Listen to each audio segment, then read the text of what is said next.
ngoba owabe ngumongameli uJacob Zuma angazange alubhade enkantolo yomthethosisekelo.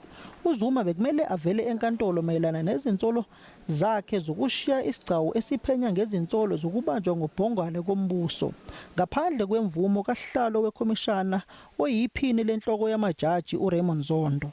Ikomishana kaZondo ithi uZuma ubalekela ukubhekana ngqo nembuzo futhi lokho kudelela ikomishana. Mr. Zuma, through his alter ego, the Jacob Zuma Foundation, is actively attacking the commission.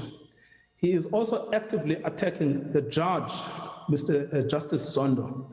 This much is clear at page 138 and 140 of the papers. uJustice Chief Jafta uqubule imibuzo uthi ngabe uZuma uzowulandela yini umyalelo wenkantolo uma kungenzeka iphinde imcele ukuba avele phambi kwekomishana. But why not? He has not even bothered to treat us with respect on your argument. He filed a letter to say, I'm not participating.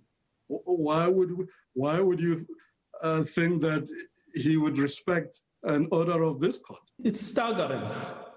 It's truly staggering to think that a former president would also breach an order of this court.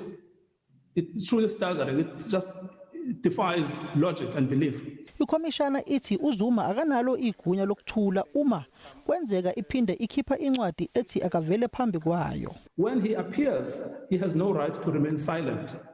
And that also fulfills a self-standing constitutional obligation to account. Otherwise, accountability becomes an epithet, a mere word with no content. uNgqokayithobi ufikele isinqumo sokomishana sokuthatha lolu daba lilise enkantolo yomthethosisekelo ngaphandle kokuthi baye enkantolo ephakeme. Ngingusamkele Maseko wezindaba ze-SABC eGoli.